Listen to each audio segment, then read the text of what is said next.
I'm a big fan of a lot of the cartoons currently airing on Cartoon Network, and I'm always willing to give new Cartoon Network related video games a try. And there's a brand new one called Cartoon Network Battle Crashers. But is this one worth checking out, or is it just another poor licensed game?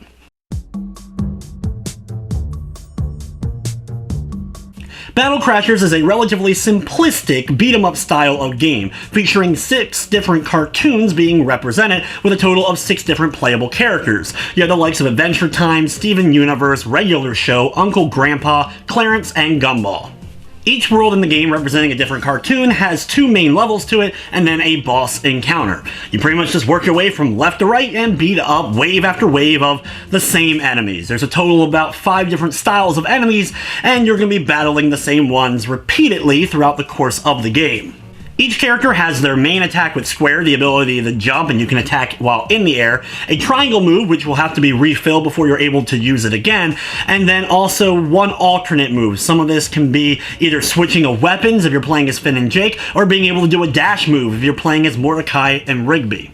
The cool thing is, you can actually switch between the playable characters at any time, and it's not a game over until all the characters in your party end up running out of health. And it doesn't take too many levels before you end up having all 6 playable characters at your disposal. The game can also be played with up to 4 players multiplayer locally, though there is unfortunately no online. Each character has different statistics such as their strength as well as their overall defense, and this actually increases as you level up the characters. By collecting gems around each of the levels, you'll be able to rank up your character at the end of a level, and if you earn enough experience, you'll level up. At first, you'll start gaining some of the other abilities as you only have the basic attack at first, as well as eventually you'll start gaining more stats for the different categories. While I like the selection of the cartoons chosen, it would have been nice to maybe throw in some classic Cartoon Network stuff, or even some of the other stuff that's currently airing. Unfortunately, there is no We Bare Bears represented here, which I would have definitely appreciated. There is a few other characters that do make appearances, such as NPCs in levels that you get to talk to, interact with, and sometimes get items from, as well as every character has a screen clearing move that you can find a walkie-talkie-like device and use it when you end up finding it in order to get rid of all the enemies on screen. Every character has a different version of this, which usually features different characters from their particular show. The issues with this game really come down to the repetitiveness. Even for beat-em-up standards, this game is repetitive, especially with the low amount of different enemy types that you can even fight throughout. The thing that makes this game really a chore to complete is the artificial barriers and padding. Basically, you'll complete a level, make it to the very end, in which case you then find out you can't progress to the next level because of a wall, or you need some certain item like a map or a flame sword. You then have to go to a level you've already beaten, and find the item located there, which you could not find on your first time through. They wouldn't let you. You then have to not only find the item, but beat that level all over again, all the way to the very end of it. Then go back to the level where you needed the item and beat it once again all the way through, and then all of a sudden you can move on to the next level. You don't even get like an animation. For example, you'll have an ice wall, you need a flame sword.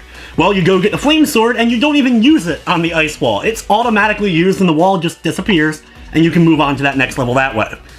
Because of this padding, which happens all the time in the game actually ends up doubling in length because of so many times you have to repeat levels. Now, there is a bit of variety as you unlock different play styles. You have Inferno and Fantasy mode for each of the levels, and sometimes you have to use either Fantasy or Inferno mode to find some of those special items you need to progress.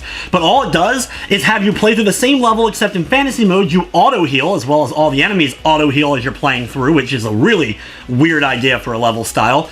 And then you have Inferno mode, where you automatically start losing health as soon as you begin the level, and it never stops draining until you finish up the stage.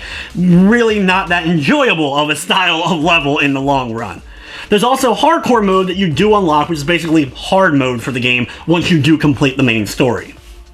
From the technical side of things, the game thankfully did not stutter nor crash on me during the course of my gameplay. Cartoon Network Battle Crashers is available for $29.99, and it does not feature a full trophy list or a platinum trophy. If the game was half of the price that it actually is, I could recommend it for fans maybe of some of these series, if you're looking for a multiplayer beat 'em up with friends, or even for parents to buy it for their kids. But I do find that the price is as high as it is because they want to try to get gullible parents to buy this game for their kids. Thankfully, it's not as bad as Activision charging $50 for last year's Snoopy's Grand Adventure, but still, $30 for this product is just way, way too much.